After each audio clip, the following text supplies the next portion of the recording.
পরিষ্কার করতে নেমেছে এই আমাদের শিক্ষার্থীরা। তার অনেকগুলো মেয়েকে এখন খুঁজে পাওয়া যাচ্ছে না। একটি বাচ্চাকেও আমরা দাঁড়িয়ে কথা বলতে দেখিনি। তার মানে কি ওরা দাঁড়ানোর শক্তিও হারিয়ে ফেলেছে? এটা বাংলাদেশের আন্দোলন। এই আন্দোলনে সকল মানুষ যুক্ত হয়েছে।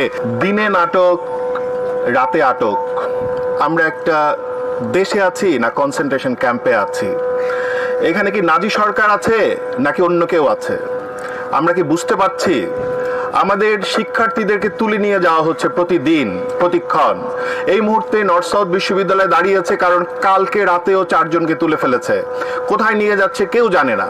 প্রতিদিন বসুন্ধরার ভিতরে কি হচ্ছে আমরা কি জানি? আমরা কি খোঁজ নিয়েছি যে গত কয়দিন ধরে প্রতিদিন সেখানে কেন গুলি হয়? আমরা কি জানি? এবং এই বাচ্চা বাচ্চা ছেলেগুলো ঢাকার বাইরে থেকে এসে এক একটা বাড়িতে ভাড়া থাকে, সেই বাড়িগুলোর ভিতরে কি তাণ্ডব হচ্ছে আমরা কি খোঁজ নিয়ে জানতে পারি?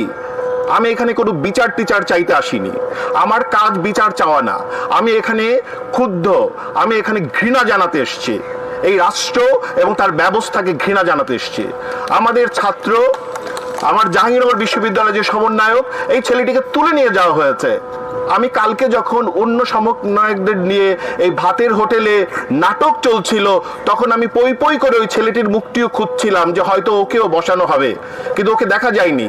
কালকে পর্যন্ত আমরা জানি, রাত পর্যন্ত জানি যে ওকে খুঁজে পাওয়াই যায়নি।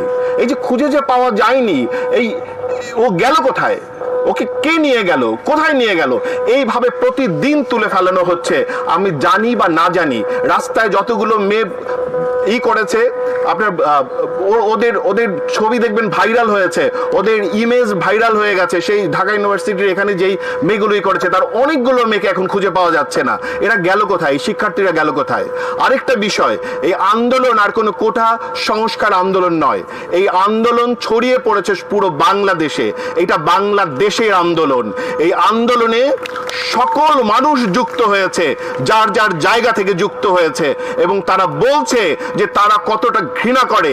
এই অসঙ্গতিকে যদি এই রাষ্ট্র না বুঝতে পারে, এই ঘৃণাকে যদি সে না বুঝতে পারে, এখনো যদি ইনিয়ে বিনিয়ে উদর পিণ্ডি বুদর ঘাড়ে ঘোটানোর চেষ্টা করে, এই রাজনীতি তাকে ছাড়বে না, এই ইতিহাস তাকে ছাড়বে না। এটা মনে রাখতে হবে। আমি শুধু বলতে এসছি, 1971-এর ন্যারেটিভস পাল্টে যাচ্ছে। তখনও কিছু কিছু রাজনৈতিক দল আস্থা করে গেছে। এরাও আরেকবার আরেকটি দল তার সকল সাঙ্গ পাঙ্গ, তার চেতনাজীবী বুদ্ধিজীবীদের নিয়ে আস্থা কুড়ে যাবে, এবং এই রাষ্ট্রে সে আস্থা কুড়ে পরিণত করেছে। এই যে যত আবর্জনা, এই আবর্জনা পরিষ্কার করতে নেমেছে এই আমাদের শিক্ষার্থীরা। তাদের প্রতি আমার লাল সালাম, এবং তাদের প্রতি আমি বলতে চাই, তারা যা করেছে তা ঠিকঠাক করেছে, যা করছে তা ঠিকঠাক হচ্ছে। এই যে ডিবি অফিসে এই যে বাচ্চাগুলোকে আটকে রেখেছে, তাদের দিয়ে বয়ান দেওয়াচ্ছে, কই আজকে সকাল পর্যন্ত তো তাদের ছেড়ে দিল না।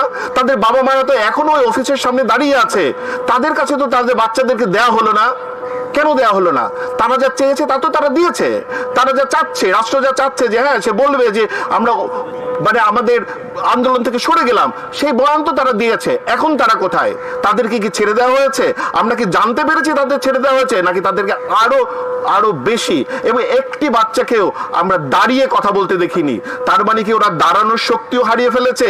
এমন ভাবে কি এখানে জিজ্ঞাসাবাদ করা হয়েছে? তাহলে এই যে মানে একটা আইনি ব্যবস্থার মধ্যে একটি রাষ্ট্রে একটা মানুষকে জোর করে তুলে নিয়ে যাবে একটি সংস্থা, এটা কোন দেশে আছি? আমি হয়তো এখান থেকে বের হয়ে বাসা পর্যন্ত যেতে পারবো না, তখন হয়তো আমাকেও তুলে ফেলবে, হয়তো বা কেউ জানতেই পারবে না। এটা কোন দেশ? আমরা কোথায় আছি? আমরা আর কতদিন এরকম থাকবো? আমাদের ভাবতে হবে, অনেক বেশি ভাবতে হবে। আমি ঘৃণা জানাচ্ছি এই রাষ্ট্র, তার ব্যবস্থা, তার চেতনাজীবী, তার বুদ্ধিজীবী সকলের প্রতি ঘৃণা জানাচ্ছি, এবং ঘৃণা জানানোর জন্যই এখানে এসেছি। কোনো বিচার চাইতে আসিনি।